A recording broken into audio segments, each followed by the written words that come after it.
A church in North Brookfield, formerly known as St. Mary's, was set for demolition, but a local woman decided to save the chapel and move it.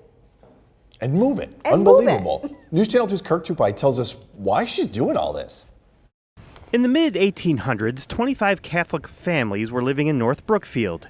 They would gather at the town hall to pray, but realized they needed a church. Megan Barnes' ancestors helped to make that happen.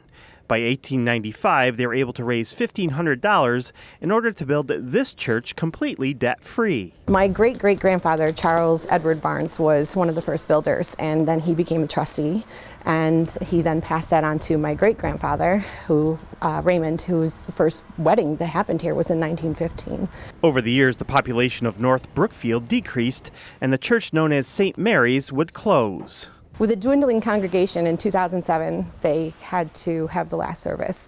And, it was heartbreaking for my grandma to have to give away all the contents and lock the door for the last time. It was just so sad. In 2013, the town of North Brookfield bought the church from the Syracuse Diocese for $11. Then in 2023, the town planned to tear the church down to create space for a parking lot. Megan couldn't bear to watch the church destroyed, so she bought the building from the town for $1.